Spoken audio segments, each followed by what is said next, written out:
Hello दोस्तों, engineering world में आपका स्वागत है। तो आज हम स्टार्ट करेंगे chapter number 2 rocket science and engineering का। तो चैप्टर का नाम है वाई आर रॉकेट्स नीडेड। तो मैंने चैप्टर को एक्सप्लेन किया है क्वेश्चन की फॉर्म में। तो चैप्टर की शुरुआत ऐसे होती है कि पहला क्वेश्चन जो है उसका आंसर हमें मिल जाएगा। तो इसमें पूछा गया है discuss the dichotomy of rocket science in the modern era, यानी कि जो आजकल रॉकेट साइंस के दो यूजेस हैं उसके बारे में बताइए। देखिए, फर्स्ट मेजर जो है वो तो एक तो वॉर पॉइंट ऑफ व्यू से है ना। हर कंट्री को चाहिए कि उनके पास मिसाइल्स हों जो एनिमी टेरिटरी में घुस के वहाँ के दुश्मनों को ख़त्म कर सके। ठीक है, तो ये सब स्टार्ट हुआ था ट्रीटी ऑफ वर्साइल्स से।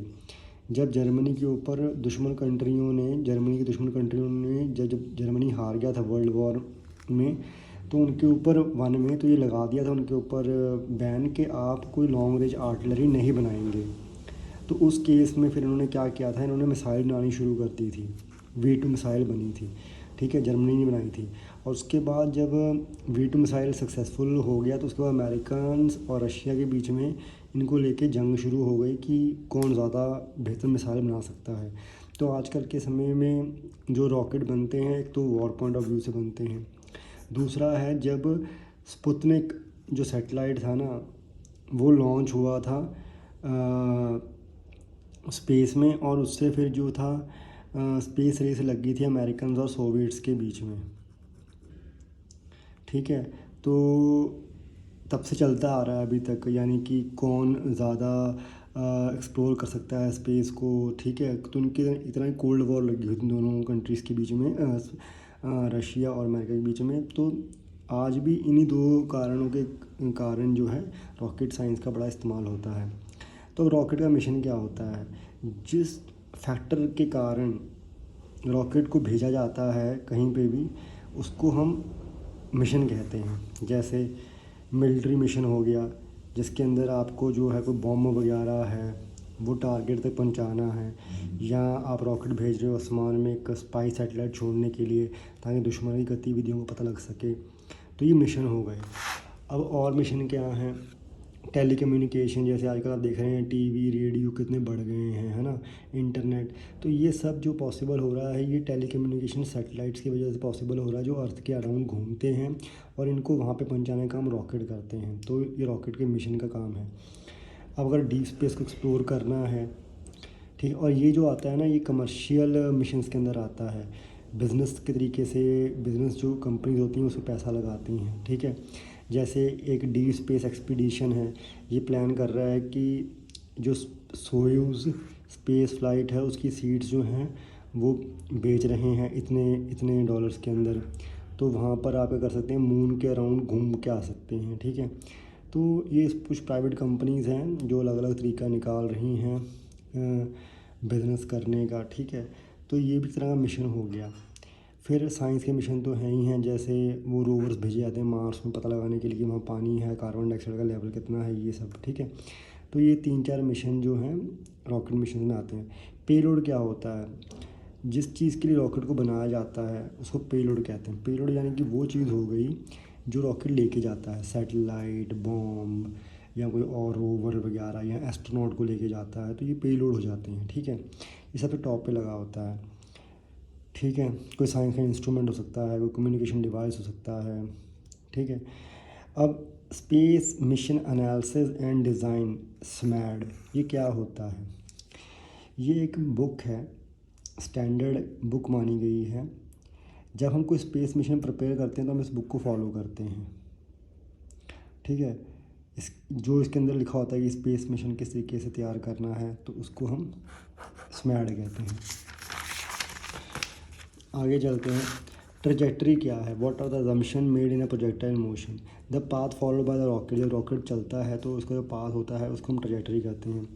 जब वो लॉन्च होता है तो जिसको सारा फ्यूल ख़त्म हो जाता है, ठीक है, उसके बाद फिर वो विदाउट एनी किसी पावर के वो चलता रहता है, और उसकी कोई फिर वो जो फिज़िक्स के लॉज हैं जो भगवान ने बनाए हैं उनके अंडर उसका जो पाथ है वो चल पड़ता है। तो ये सारे पाथ को हम ट्रजेक्टरी कहते हैं। ठीक है, तो इसके अंदर हम मतलब जो पाथ रॉकेट फॉलो करता है, कहीं मार्स में जाना है तो कौन सा रास्ता लेके जाएगा, उसे हम उसकी ट्रैजेक्टरी कहेंगे, ठीक है। तो जब हम प्रोजेक्टाइल मोशन को डिस्कस करते हैं, प्रोजेक्टाइल मोशन में आपने छोटी क्लास में सुना ही होगा +1 +2 फिज़िक्स के अंदर। ये क्या होता है, इसके अंदर कुछ अजम्पशंस हैं। एक तो हम जो ग्रेविटी से कांस्टेंट मानते हैं, ठीक है, एयर रेजिस्टेंस को ज़ीरो मानते हैं, अर्थ को फ्लैट मानते हैं, और अर्थ की रोटेशन का प्रोजेक्टाइल मोशन में कोई असर नहीं पड़ता, ये हम चीज़ें मान के चलते हैं, ठीक है। अब कुछ 100 किलोमीटर तक तो ये अजम्पशनें सही रहती हैं कि हाँ नेग्लिजिबल हैं, लेकिन ये नहीं रहती है एयर रेजिस्टेंस वाली, विंड वहाँ पे आती है, ठीक है। तो उसको हम देखेंगे कैसे डील करना है आगे। अब आपको एग्जांपल देके समझाता हूँ जो हमने पढ़ा है हॉबी रॉकेट। तो ये देखिए डायग्राम है, यहाँ से मैंने रॉकेट को फायर किया, यहाँ जाते जाते उसका सारा फ्यूल ख़त्म हो गया। उसके बाद जो वेलोसिटी उसको ऑलरेडी मिली हुई थी उससे थोड़ा वो ऊपर गया, एक हाईएस्ट पॉइंट में पहुँचा, फिर उसे ग्रेविटी ने खींच लिया, फिर वो नीचे आ गया। तो उसके यहाँ से बाद जो फिज़िक्स के लॉज लगते हैं, ग्रेविटी, ठीक है, मैक्सिमम हाइट, ये सब उसके अंडर वो चलता रहा। पहले तो हम उसको फोर्स प्रोवाइड कर रहे थे फ्यूल के ज़रिए, लेकिन इसके बाद वो नेचर के अकॉर्डिंग चलेगा, ठीक है। तो इक्वेशन ऑफ मोशन, अब देखिए यहाँ पर वेलोसिटी के दो कंपोनेंट है, Vx Vy। तो जो Vx है वो V0 cos थीटा है, V0 जो VBO के बराबर भी है।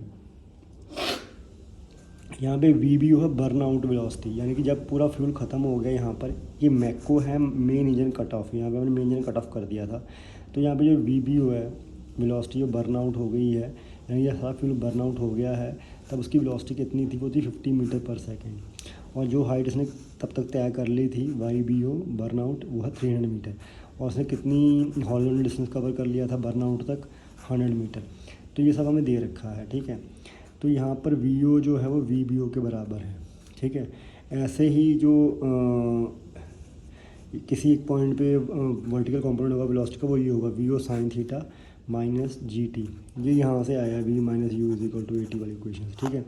इसी प्रकार ये XT लिख सकते हैं, और S is equal to UT plus half AT square वाला हम लगा के Y डिस्टेंस भी निकाल सकते हैं, tan टाइम T, ठीक है।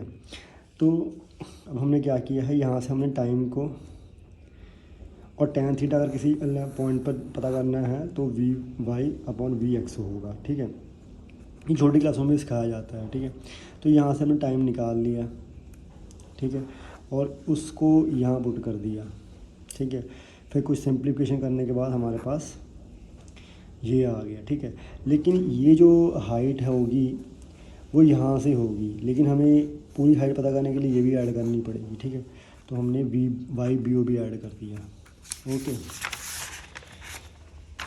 अब उसके बाद अगर हम चाहते हैं तो हम ये हमारी जो इक्वेशन है ना, ये देखो आप क्वाड्रेटिक इक्वेशन एक्स के अंदर, तो हम इसको सॉल्व भी कर सकते हैं एक्स पता करने के लिए। तो देखिए मैंने यहाँ पहले एक तरफ ले गया हूँ, ठीक है, और ये देखिए यहाँ पर ये ए हो गया, और अगर मैं यहाँ एक्स कॉमन निकालूँ तो ये बी बन जाएगा मेरा। सी यहाँ पर है नहीं, ये क्वाड्रेटिक इक्वेशन एक्स के अंदर है, सी यहाँ पर है नहीं, तो फिर मैंने वो डिस्क्रिमिनेंट वाला फार्मूला लगाया -b plus -b square minus 4c/2a। तो मैं एक्स को सॉल्व कर रहा हूँ, ठीक है।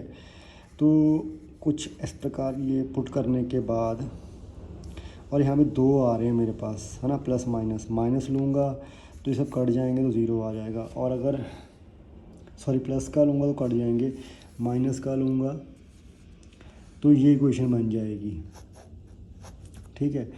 और अगर यहाँ पे टोटल रेंज पता करनी है तो वो वही बर्नआउट वाली जो इतना डिस्टेंस में कवर किया था ना, ये वाला, ये ऐड करना पड़ेगा। तो ये ऐड कर दिया है, ठीक है। आई होप आपको समझ आ गया है। अब मैको मैंने आपको बता दिया मेन इंजन कट ऑफ, ठीक है। तो इसी के ऊपर एक क्वेश्चन है कि एक रॉकेट जो है उसे हमें लॉन्च किया है, बर्नआउट वेलोसिटी 75 मीटर पर सेकंड, बर्नआउट एल्टीट्यूड हमें दे रखा है 300 मीटर, और बर्नआउट रेंज हमें दे रखी है ये वाली 100 मीटर, हमें एंगल दे रखा है 75 डिग्री। तो हमें पूरा फाइनल रेंज पता करनी है रॉकेट की, ठीक है। आप चाहें तो इस फॉर्मूले से भी निकाल सकते हैं, यहाँ पर y को 0 पुट कर दीजिए, ठीक है, बिकॉज जब मैक्सिमम रेंज हो जाएगी वो यहाँ पर आ जाएगा मैक्सिमम जगह पे, तो उसका y तो 0 हो जाएगा। तो अब यहाँ पे y को 0 पुट कर दीजिए, यहाँ से भी निकाल सकते हैं सब कुछ पुट करने के बाद, या फिर जो ऑलरेडी वो इक्वेशन थी ये वाली इन टर्म ऑफ वाई वाली, ठीक है, यहाँ पर आप वाई को 0 पुट कर दीजिए, ठीक है। तो देखिए मैंने 0 पुट किया तो इसको इस तरफ ले गया, फिर एक्स स्क्वायर, ये एक्स से एक एक्स कैंसिल हो गया तो फिर ये आ गया, ठीक है। अब देखिए अगर मैं यहाँ पे वाई को 0 पुट कर दूँ तो यही इक्वेशन बन रही है सेम, ठीक है। उसके बाद जो हमें दे रखा था, पहले मैंने tan को खोल लिया, ठीक है, तो कुछ सिंप्लीफाई करने के बाद ये रह गया। फिर जो हमें एंगल दे रखा था, बर्नआउट वेलोसिटी दे रखी थी जी 9.8 लेके, सबको सॉल्व करने के बाद ये आ गया। लेकिन इसके अंदर हमें B0 भी ऐड करना पड़ेगा जो बर्नआउट रेंज थी, ठीक है। तो टोटल मैक्सिमम रेंज जो है ये वाली यहाँ से यहाँ तक जो मैक्सिमम रेंज थी, तो जो फॉर्मूले से निकली वो यहाँ से यहाँ तक निकली, लेकिन हमें ये भी ऐड करनी पड़ेगी, ठीक है। बिकॉज ये जो क्वेश्चन मोशन तैयार की हमने यहाँ से की है बर्नआउट से, ठीक है। तो जब मेरा एंड में यहाँ पर आंसर निकल गया ना, यहाँ पर इतना, ठीक है, तो मुझे इसके अंदर वो बर्नआउट भी ऐड करना पड़ेगा, तो टोटल मैक्सिमम रेंज आ जाएगी। आई होप आपको समझ आ गया है। अब मैं आगे कंटिन्यू करूँगा नेक्स्ट वीडियो में। तब तक के लिए थैंक यू वेरी मच।